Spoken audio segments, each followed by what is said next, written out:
कोई यहाँ पर मांस मदिरा का सेवन कर रहा है। गंगा में क्रूज चला करके होटल, तैरते हुए होटल बनवा करके उसमें लोगों को रुका रहा है, उसमें भी अनाचार ही हो रहे हैं।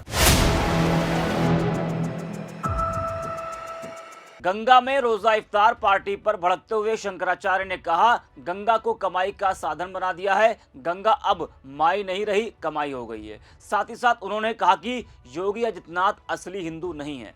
इस वीडियो में हम इसी पर करेंगे बात। नमस्कार, 4 PM पर आप सभी का स्वागत है। दोस्तों, प्रयागराज के माघ मेले में अपने अपमान के बाद शंकराचार्य स्वामी अविमुक्तेश्वरानंद लगातार योगी सरकार पर हमलावर है। उन्होंने कई बार कहा है कि योगी आदित्यनाथ असली हिंदू नहीं है। अब छत्तीसगढ़ के बिलासपुर में शंकराचार्य ने कहा कि वे लगातार गौरक्षा का मुद्दा उठाते रहे, लेकिन सरकारें इस पर कोई ठोस कदम नहीं उठा रही।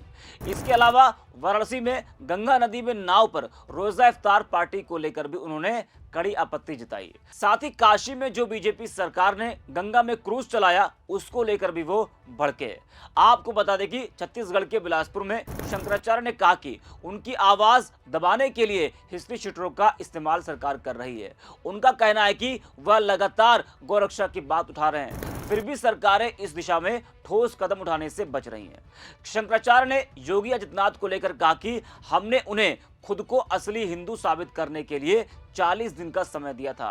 समय खत्म हो गया, लेकिन वे साबित नहीं कर पाए, इसलिए प्रमाणित हो गया कि वे असली हिंदू नहीं हैं। यानी कि शंकराचार्य कह रहे हैं कि योगी आदित्यनाथ असली हिंदू नहीं है।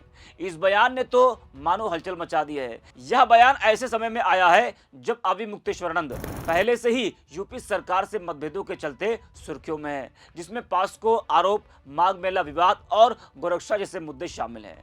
उनके बयानों ने राजनीतिक गलियारों में फिर हलचल बढ़ा दी है। वहीं दोस्तों, काशी में गंगा में नाव पर रोजा इफ्तार को लेकर भी बवाल मचा हुआ है। इस मामले को लेकर भी शंकराचार्य स्वामी अविमुक्तेश्वरानंद का बड़ा बयान सामने आया है। उन्होंने बिना किसी का नाम लिए करारा हमला बोला है। उन्होंने कहा कि कोई मांस मदिरा का सेवन कर रहा है, कोई गंगा में क्रूज चला रहा है, उसमें होटल चल रहा है। क्या क्रूज पर होटल बनाकर अपवित्रता करना देना चाहिए? गंगा को कमाई का साधन बना दिया गया है। गंगा अब माई नहीं रही, कमाई हो गई है। जरा आप भी सुनिए शंकराचार्य को। योगी आदित्यनाथ को आपने हिंदू है एक चैलेंज किया है, वो चैलेंज अब कहाँ तो ऐसा है कि हमने 40 दिन का समय उनको दिया था।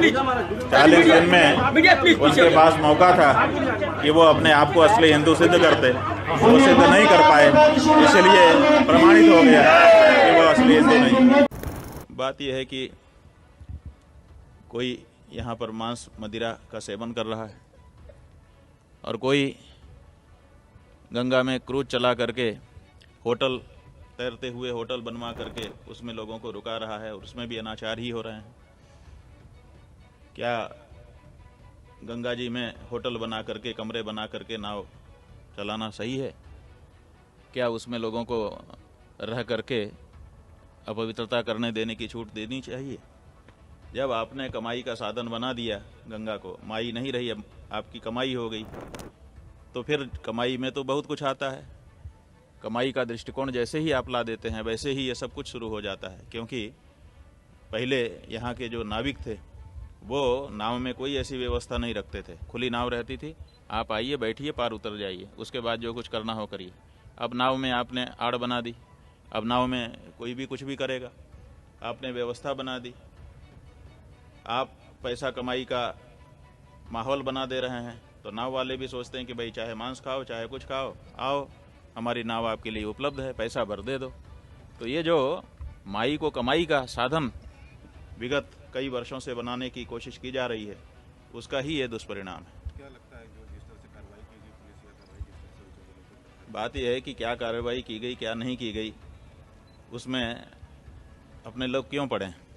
हम लोग तो ये कहते हैं कि ये माई है, इसको कमाई का साधन मत बनाइए। स्वामी जी, इस तरह से ब्राह्मणों को बार-बार टारगेट करने का प्रयास सरकार द्वारा किया जा रहा है। अभी एसआई के पेपर में बात यह है कि ये जो सरकार है, अब ये सिद्ध हो चुका है कि ये गौ ब्राह्मण और गौ ब्राह्मणों पर लक्षित पूरे सनातनी समाज के विरुद्ध है। ये हमारे बीच में आकर के, हमारा ही वेश धारण करके हम ही को नष्ट करने के लिए कार्य करने वाली सरकार है। इसलिए हर हिंदू को सावधान हो जाने की ज़रूरत है इनसे। ये कालनेमी है रूप हमारा धारण करते हैं, बातें हमारी करते हैं, लेकिन जब करने का मौका आता है तो सब कुछ हमारे विरुद्ध कर रहा है। तो शंकराचार्य का कहना है कि गंगा अब माई नहीं रही बल्कि कमाई का साधन बन गई है। योगी सरकार और शंकराचार्य के बीच जारी टकराव अब पूरे प्रदेश में चर्चा का विषय बन गया है। उन्होंने कहा कि जब से कमाई का साधन गंगा को बना दिया गया है, तब से नाविक भी सोचते हैं कि आप मांस खाओ या मदिरा पियो, बस उन्हें पैसे दे दें। दरअसल बनारस में गंगा नदी पर कुछ मुस्लिम युवकों ने रोजा इफ्तार का कार्यक्रम किया था, जिसको लेकर शंकराचार्य ने रोजा इफ्तार और क्रूज पर भी हमला बोला। अभी तक शंकराचार्य और योगी सरकार के बीच विवाद थमने का नाम नहीं ले रहा है, चाहे गंगा क्रूज और रोजा इफ्तार का मुद्दा हो या फिर गौरक्षा और धार्मिक सवाल। शंकराचार्य लगातार अपनी बात रख रहे हैं और योगी सरकार पर हमला बोल रहे हैं। इस वीडियो में इतना। 4 PM